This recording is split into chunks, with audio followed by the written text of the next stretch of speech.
درود شریف شوق محمد صلی الله علیه وسلم وعلى آل سيدنا محمد وبارك وسلم وصلى عليه. محترم مکرم گرامی قدر معزز علماء کرام، طلباء اعزام مدرسة مدينة العلوم، معلمین و معلمات، طاهر الدین صاحب، مولانا فاروق الدین صاحب، زمونږ د دې پورا علاقې د علماو یو عظیم خادم ډاکټر قیصر صاحب، مولانا شیرجان صاحب او نور ډېر زمونږ د دې کلي پیش امام نور ډېر درانه معزز علماء کرام تشریف فرما دي.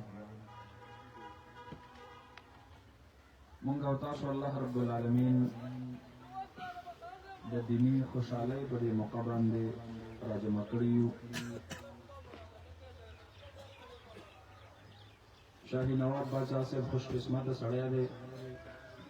دوه باغونه یې لګولي دي، یو باغ دا یو دی او یو باغ دا شاته دی. دا باغ یې د الله د دین لګولی دی، د دې آمدني دا د قبر ذخیره ده، د قبر کمایي ده، د آخرت کمایي ده، او دا د دې کلي خوش قسمتي ده چې الله رب العالمین درته د زنانو د تعلیم او د تربیت لپاره داسې یو ښکلې مدرسه او جامعه در نصیب کړه. د کومو زنانو چې نن د قرآن پاک ختم دی هغوی له مبارکي هم ورکوم او د دې مدرسې په افتتاح باندې د دې کلي لویو وړو له نارینهو زنانو له مبارکي درکوم. د دې د برکته به الله ستاسو په کورونو کې د قرآن حافظان او عالمان پیدا کړي انشاءالله.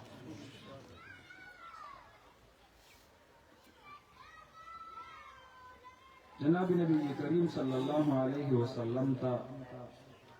یو ورځ د مدینې طیبې زنانو ګیله وکړه. ګیله ورته دا وکړله: د خبر رجال بحدیثک یا رسول الله صلی الله علیه وسلم، د الله حبیبه نارینهو درنه هر څه زده کړل، ستاسو سره په سفر کې هم وي، په حضر کې هم وي، په مسجد کې هم وي، بهر هم وي، د ورځې در سره هم وي، د شپې در سره هم وي، ستاسو کړو وړو ته ګوري، د الله وحی درنه زده کوي، احادیث درنه یادوي. مونږ زنانه خو بې علمه پاتې شو. اجعل لنا یوما نأتیک فیه، الله حبیبه مونږ له یو ورځ مقرر کا، په هغه ورځ باندې به خالص زمونږ د زنانو نمبر او مونږ ته به ته د الله رب العالمین دین ښایي، نأتیک فیه وتعلمنا فیه مما علمک الله، او دینی علوم به راته په هغه ورځ باندې ښایي. حدیث مبارک کے راضی جناب نبی کریم صلی اللہ علیہ وسلم ورلا د یو په ځای باندې دوه ورځې په هفته کې مقرر کړ. هغه ځای نه د زنانو دیني تعلیم آغاز وشو.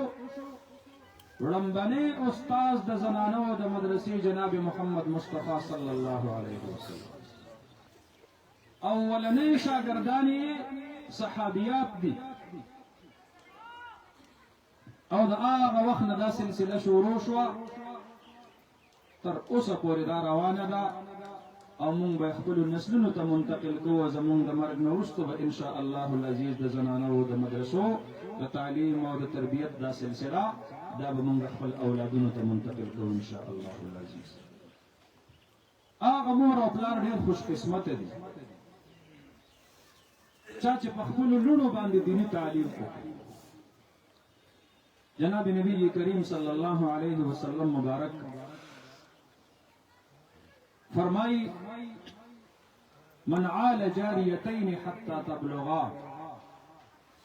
چاچی دولونا او ساتلی پا کور باندے داغی پرورش وکو، داغي جامه داغي پیزار داغي کپڑا داغي خوراک داغي سکاٹ داغي انتظام وکړو داغي د حیا او داغي د پردې انتظام وکړو داغي دینی اخلاقی تربیت وکړو تر دې پورې چې پیغلتوب ته ور ورسېدې دا مور او پلار را ولګېدل او په یو پاک دامنه کورنۍ کې ورله رشته وکړله او په خوشحالۍ او په حیا سره د کور نه رخصت یې کړلې. جناب نبی کریم صلی الله علیه وسلم فرمایي چې دغه مور او پلار جاء یوم القیامت دا به د قیامت په ورځ باندې راشي د محشر میدان. وڅنګه به راځي؟ ګیر چاپېره به ټول خلق د خپل عاقبت او د خپل انجام په فکر کې وي او خپل غم به یې ورسره چې دا زمونږه فیصله به د برې نه څه راځي. ډېره د هیبت ورځ به وي، ډېره د وحشت ورځ به وي، ډېره د خوف ورځ به وي، ډېره د یرې ورځ به وي. خو د لور دینی تربیت کوونکی پلار او مور به الله رب العالمین په دغه ورځ د دغه ټولو هیبتونو نه محفوظ ساتي. څنګه به یې ساتي؟ نو نبی علیه السلام په خپله بیانوي، وایي جاء یوم القیامت، د محشر میدان ته به دغه مور او پلار به راشي، یوازې به نه هو وانا کهاتین فی الجنه، زما د دواړو ګوتو ته وګورئ. نبی علیه السلام صحابه ته وایي د دواړو ګوتو ته وګورئ. ضم رسول الله صلی الله علیه وسلم اصبعیه من الوسطى والسبابه. نبی علیه السلام د دواړو ګوتې د یو بل سره داسې یو ځای کړل. صحابه ته فرمایل د دواړو ګوتو ته وګورئ. چا چې د خپلې لور پالنه وکړله او دیني تربیت یې ورله وکړو، د قیامت په ورځ به زما سره اوږه په اوږه څنګ په څنګ داسې یو ځای لکه دا دواړه ګوتې چې څنګه یو ځای دي چې تر څو ماتې شوي نه د یو بل نه جدا کېږي. نو چا چې د خپلې لور دیني تربیت وکړو، ټوله دنیا به د قیامت په ورځ باندې تنې تنها ولاړه وي او د دغه پلار او د دغه مور په څنګ کې به د مدینې جانان ولاړ وي. الله اکبر. خوش قسمت والدین دی. بل حدیث کی فرمائی من ابتلی من هذه البنات بشیء، چا باندې چې الله رب العالمین د لور پیرزونه وکړله، په خپلو کورونو کې د لور په پیدایش باندې خفګانونه مه کوئ. دا د کفر د دور رسم دی، دا د کافرانو خوی خصلت. نو خواخې ورتم بد بد ګوري، سخر بم شون ګوټ کړی په هغه ورځ باندې، خاوند بم تریو مخ کور ته دننه کېږي او بار کېږي. دا د کفر نښه الله ښودله. خویندو میندو ما ته د مولانا صاحب چټ راکوي، په سوونو باندې زنانه په دې کور کې ناستې دي. دا مرض د ټولو نه زیات زمونږ په کورونو کې په زنانو کې دی چې د لور په پیدایش باندې څوک منوي او خفګانونه کوي، ژړاګانې کوي. ای خورې، ای مورې، ته د چا لور نه یې؟ نو ستا دنیا ته په راتللو باندې کو چا خفګان کولی، ته به پې څومره خفه کېږې؟ ته چې یو کور ته ځې او د کور مالک در باندې خفه یي، تا دې کور ته ځې؟ زمونږ د استازو په دې علاقو کې چې مونږ ته پته ولګي چې یاره د دې سړو باندې زه ښه نه لګم، هغې کور ته بیا ځو؟ نه ځو. نو ای خورې، ای مورې، سخره ته پې ولې خفه یې؟ دا د الله رحمت دی. حدیث مبارک کې راځي کم کور کې چې الله لور راولېږي هغه کور والا بې قدره وي. الله رب العالمین فرشتې ته وفرمایي لاړه شه او زما دا مخلوق دا لور د دې سړي په تندي باندې ښکل که په دې کور کې څوک قدردان نشته. الله اکبر. الله وایي تا سره قدر نشته دی، نو ما سره خو قدر دی، زما خو مخلوق دی، ما سره قدر دی. دا به په راروانه زمانه کې د یو صالحه کورنۍ بنیاد جوړېږي. دا به د چا مور وي، دا به د چا خور وي، دا به د چا بیبي وي. دا رحمت دی د الله. داسې بدبختان هم شته دی وروز کال دی پنجاب کې یو خاون خپل ښځه څلور ډزې ویشتلې وه صرف د دې وجې نه چې په څلورم ځل باندې هغې لور شوې وه مړه وه شهیده وه دا رسم دا رواج دا د خپلو کلو نه او د خپلو علاقو نه ختمول پکار دا مقدرات الهیه دا د الله فیصله ده صالح لور د نافرمانه زوی نه دا زر کرته بهتر د کم لور د لاسه چې تا ته د دنیا او د آخرت عفت او پاک دامني الله در نصیب کړله دا د هغه زوی نه زر پرې بهتره ده کم زوی چې د سبا له شرابي نشهیي پوډري جوړېږي او د زوی د لاسه پلار په لاسه کې پولیست کړی وي دا لور ترنه بهتره ده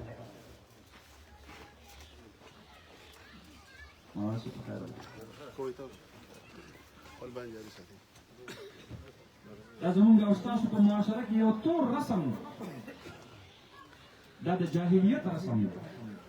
چرته به په خپل کور کې د لور په پیدایش باندې څوک نه مناوی خفګان به نه کوی یهب لمن یشاء اناثا ویهب لمن یشاء الذکور الله فیصله ده چاله الله رب العالمین زنانه اولاد ورکړي او چاله الله رب العالمین نارینه اولاد ډالۍ کی یهب لمن یشاء هبه په عربی کې ویل کېږي ډالۍ ته چې ستا د چا سره صحت کېږي نه او تالی درکړي ولې ستا په الله قرض پورې دی چې او څوک چې الله وغواړي او خوښه شي نو بس شنډې وګرځي الله دې لور پسې بیا ارمانونه کوي خدای زوی دې نه لور دې خدای یو بوټی دی په سترګو دې ړنده وی په ژبه دې چاړی وی په غوږونو باندې دې کڼه وی په لاسو خپو باندې دې شل او ګوډه وی خدای خو چې یو اولاد خو مې په کور کې وی کړ هېڅوک مې نشته دی ربه لاړ شئ د اولاد د نعمت تپوس د شنډو نه وکړئ تږي ناست دي د الله دغه نعمت ته په پیسو کېږي نه که نه اخیستې به یې دا د الله فیصلې دي الله چې چاله نه ورکړي بس نه ورکړي نو جناب نبی کریم صلی الله علیه وسلم فرمایي من ابتلي من هذه البنات بشیء او دا حدیث نبی علیه الصلاة والسلام مبارک څرنګه وفرمایو حضرت عائشہ رضی الله عنها کور کې ناسته ده یو مېلمنه راځي اخکولی د ملغلرو غوندې دوه کچ کچ ماشومانې جنکۍ دي ورسره لوڼه دي حضرت عائشہ رضی الله عنها ورله په کور کې د خوراک څښاک څه ګوري بس یو کجوره پیدا کړله هغه یې راوړه او د مېلمنې له ورکړه دا مېلمنه زنانه راولګېدله او کجوره یې په منځ دوه ځایه کړله نیمه یوې لور له ورکړله نیمه بلې لور له ورکړله فما ذاقت منها شیئا په خپله ترې هېڅ څیز ونه څکلو حضرت عائشہ رضی الله عنها د مور پر خپل لونو باندې شفقت ته حیرانه شوه نو چې نبي علیه السلام کور ته رادننه شو نو قصه ورته بیانوي د الله حبیب زمونږ کور کې خو نن مېلمانه راغلي وو نور څه نه یو کجوره مې ورله راوړله خو ګوره په خپله یې ته هېڅ څیز ونه څکلو دې لوڼو له یې ورکړلو جناب نبی کریم صلی الله علیه وسلم د هغې مور فضیلت بیانوي د هغې پلار فضیلت بیانوي څوک چې په لوڼو باندې وګړېږي من ابتلي من هذه البنات بشیء فاطعمهن نبی علیه السلام فرمایي دا مور او دا پلار د دغې لور دپاره د خوراک انتظام وکړي پلار لګیا دی بار زمینداره کوي او مور لګیا ده په کور کې اوړه غږي ډوډۍ ترې نه پخوي او انګلې ورله سالم ورله تیاروي وسقاهن او دې لوڼو له د څښاک انتظام وکړو پلار پیسې ګټي کور کې به کویې وباسم چې دا کور کې د اوبو ضرورت پوره شي مور هغه منګوټې یې په سر کې ښودلی دی د چینې نه اوبه راډکوي راوړي د هغې د څښاک انتظام کوي وکساهن او پلار لګیا دی بهر دیاړي مزدوري کوي چې خپلو لوڼو له خپلو بچو له پې کپړه واخلم او مور یې په کور کې ناسته ده مشین یې راغستی دی او بچو له کپړې ګنډي بچو له کپړې انځي نبی علیه الصلاة والسلام فرمایي وفي روایت وادبهن او بیا یې د دغې لوڼو دیني تربیت وکړو قرآن یې ورته وښودلو لمونځ یې ورته وښودلو ترجمه یې ورته وښودله د علم ضروري مسایل یې ورته وښودل حیا یې ورته وښودله پرده یې ورته وښودله نبی علیہ الصلوۃ والسلام فرمای هغه مور او پلار چې په لونو باندې وکړي قلن له سترا من النار د قیامت په ورځ کو دا پلار دوزخی دی او دا مور جهنمی ده الله رب العالمین به دا لونه د دوزخ د اور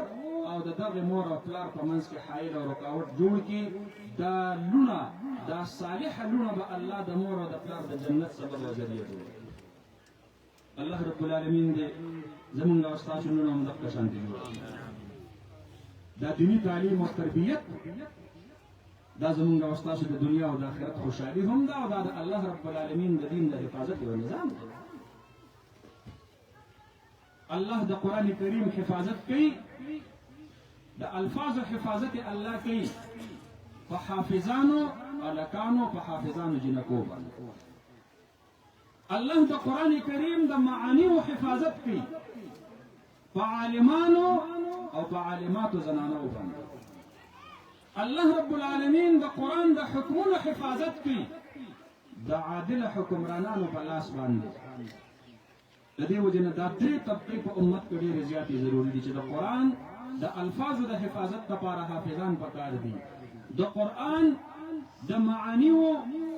د حفاظت لپاره عالمان پکار دي او د قرآن د حکمونو د ژوندي کولو لپاره عادل حاکمان پکار دي الله دې دا درې واړه موږ او تاسو ته نصیب وفرمایي آمین قرآن کې چې الله فرمایي انا نحن نزلنا الذکر وانا له لحافظون نو امام قرطبي صاحب رحمت الله علیه لیکي وی د مامون الرشید په دور کې یو علمي محفل به جوړېدلو او په هغې کې به د مختلفو علاقو عالمان راغوښتل او هغې عالمانو به علمي بحث په یو مسله باندې راویکړو یو پیره د محفل جوړ کړی مختلف عالمان د اطرافو راغلي دي هغې خپلې رایې ورکړلې یو عالم پکې ډېر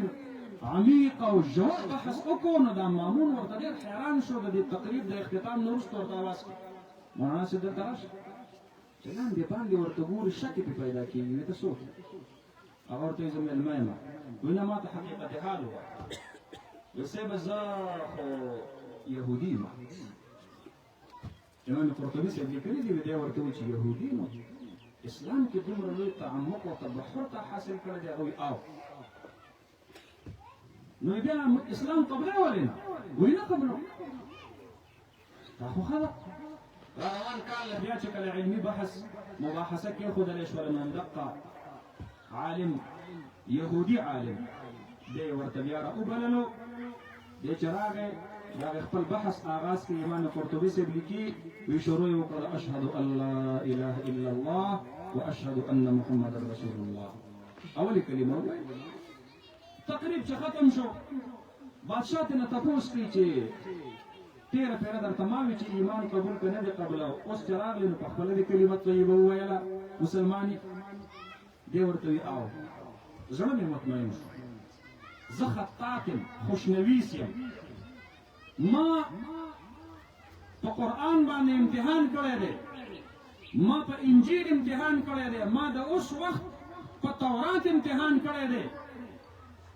ما د تورات نسخې لیکلي دي په یهودیانو کې مې خوري کړي دي هر طرف نه په زیرایي او انعام راته میلاو په هغې کې ما تحریف کړی یو یهودي ملا ته پته ونه لګېدل ما په عیسایانو راهبانو عالمانو د انجیل تحریف شده نسخې تقسیم کړي دي چاته پته ونه لګېدله انعامات یې راله راکړل دومره ښکلی خط دومره ښایسته خطاطي چاته دا احساس ونه شو چې تا خو په زور زیر کې فرق راوستی دی ایتونه دې بدل کړي دي او ما د قرآن هم نسخې لیکلې وې ډېر بدلون مې پکې نه و کړی څه زور زیر مې ورله قدرې بدل کړي خو چې چا مې ورکړي دي انعام نه د غصې په حالت کې او د جلال په انداز کې راته ویلي دي ته د الله قرآن بدلې قرآن هیڅ قسم تبدیلي نشي راتللی ځکه چې د قرآن حافظان په مخ د ځمکه موجود دي نو هر حافظ هغه د قرآن د لیکلو غلطي معلومولی شي او چې تر څو پورې په دې امت کې د قرآن حافظان موجود وي نو د قرآن په نسخو کې څوک تبدیل نشي راوستلی څوک تحریف نشي راوستلی بس زما یقین پیدا شو چې بېشکه دا قرآن کریم محفوظ کتاب دی راشه په دې باندې ایمان راوړه نو ما علی وجه البصیرت د دې وجه نه ایمان راوړ. الله د قرآن حفاظت کوي د حافظانو په ذریعه. زمونږ او ستاسو موجوده د پاکستان چیف جسټس فائز عیسی په عدالت کې د یو کیس سماعت کړ. کیس سره 2019 کې دارالحفظ اکیډمي د قادیانیانو په محفل کې د قرآن تحریف شده تفسیر تقسیمیږي، تفسیر صغیر په نوم باندې. هغه تفسیر کې قادیانیانو تحریف کړی دی. مرزا غلام قادیانی ته د الله پیغمبر لیکلی دی. وړاندې رکوع کې وبالآخرة هم یوقنون کې لیکلي دي مؤمن به هغه چې دی به په وروستو راتلونکو خبرو باندې او بریکټ کې ورته لیکلي دي مرزا غلام قادیانی کی نبوت پر بھی ایمان لائیں دا د قرآن یو تحریف شده نسخه دا تقسیموله. هغه ځای یو سړی راځي هغه عدالت کې کیس جمع کوي، عدالت جاینټ انویسټیګیشن ټیم JIT ته لیږي، JIT رالګي او هغوی د لوی چانبین نه وروستو د آیین پاکستان تحت د پاکستان آیین کې 295 دفعه کلیر دا واضح ده هغه کې لیکلي دي چې قادیانیان به د خپل مذهب پرچار نه کوي، قادیانیان به د خپل تحریف شده قرآن په پاکستان کې تقسیم نه کوي. او بیا دا د نبی علیه السلام د ناموس او د عزت خلاف ده چې په هغه باندې نازل شوی کتاب په پاکستان کې څوک تحریف کوي او هغه بیا تقسیم کوي. دا د آیین پاکستان د 298C او د 295B تحت په ده باندې FIR کټ کو. پاکستان پینل کوډ تحت دا سړی ملزم تصور شو. کیس په شروع دی، سپریم کورټ ته راورسېدلو. فائز عیسی صاحب هغه ته مخې ته کېښودلی شو. دومره جهالت زما او ستا په تعلیمي ادارو کې یو سړی د چیف جسټس آف پاکستان منصب ته رسېږي او د ده دا کپرۍ د دیني علومو نه دومره خالي ده. دی د ختم نبوت وکیل ته وایي وایي د قرآن د حفاظت وعده خو الله اخیسته ده، نو ستا څه کار دی چې ته په تحریف شده قرآن تقسیمېدلو باندې کیسونه لګوې. انا لله و انا الیه راجعون. جج صاحبه د دې آیت کریمه قطعا دا معنا نه ده چې په اسلامي ریاست کې به د قرآن تحریف شده نسخې تقسیمېږي. دې ته زندقه ویل کېږي. هغه سړی زندیق دی چې څوک د قرآن آیت په یو غلط او محرف ترجمه کې استعمالوي. تا ته د دې وبال معلوم دی؟ ته د قرآن د آیت حواله ورکې او په پاکستان کې د تحریف شده قرآنونو د تقسیمولو جواز ورکې، نن ته دا اجازت ورکې چې قادیانیان به تحریف شده قرآن تقسیموي په مسلمانانو کې. بیا به سواله او ته حواله ورکې د پاکستان د آیین د آرټیکل 2022 چې دلته بهر سړی د خپل مذهب پرچار کوي. تا ته پته شته چې د قادیانیانو مذهب څه دی؟ اول خو د هغوی نه دا تپوس وکړه آیا هغوی دا آیین مني ده د کوم آیین دفات چې ته په عدالت کې خلکو ته مخې ته کې؟ جج صاحبو آیا ته په پاکستان کې هغه ورځې غواړې چې نن ورته د کتاب د تقسیم اجازت ورکړې او سبا له به هغوی د سوات او د نجګرام په کوڅو کې ګرځي او یو کور ته به دروازه ډبوي او ورته به وایي چې مونږه احمدي فرقې والا راغلي یو تاسو ته دعوت درکړو چې په مرزا غلام قادیاني باندې ایمان راوړئ. د دغه ورځې انتظار کې دا فتنه یو پیر مونږه د نن نه 50 کاله مخکې په ځمکه کې دفن کړې ده. دا معمولی خبره نه ده. دا لایټ به نه اخلې. جج صاحب زه د پاکستان یو شهري یم، زه د پاکستان د یو شهري په حیثیت ستا نه د سوال کولو حق لرم. ته په دغه ځای کې دې دپاره ناست چې د پاکستان په موجوده قوانینو باندې فیصله ورکړې. د پاکستان موجوده قوانین دا دي چې په پاکستان کې به څوک تحریف شده قرآن نه تقسیموي. قرآن ایکټ وګوره 1932 کې فرنګیانو د دور نه د قرآن ایکټ دلته نفاذ دی. 2010 کې او په 2022 کې د قرآن ایکټ دا د هغې تحت تحریف شده قرآن په مسلمانانو کې تقسیمول دا قابل تعزیر جرم دی. هغه وخت کې 1.5 کال سزا وه د فرنګي په دور کې، 2010 کې 3 کاله سزا شوله. اوس د هغې 7 کالو نه راواخله تر 10 کالو پورې سزا ده. دا سزا به د آئین پاکستان نه څوک نشي ختمولی او یاد ساته چې تر څو پورې یو کلمه ګو مسلمان په پاکستان کې ژوندی دی د قرآن به هم تحفظ کوي او د ختم نبوت به هم تحفظ کوي انشاءالله. مولا خبره درته نه کومه دا 30 کروڑه پاکستانیان کو زمیندار دی کو دکاندار دی کو تاجر دی کو نوجوان دی کو سپینګیری دی کو نارینه دی کو زنانه ده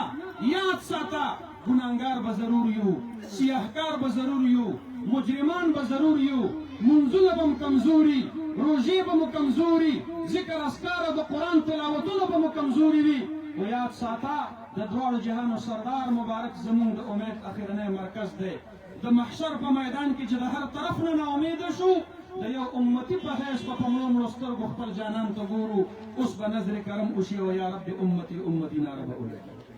که موږ د دغې نه محرومت یو. جج صاحب عدلیه او جج ناس د دې دپاره چې دی په معاشره کې منکرات ختم کړي او جرایم ختم کړي.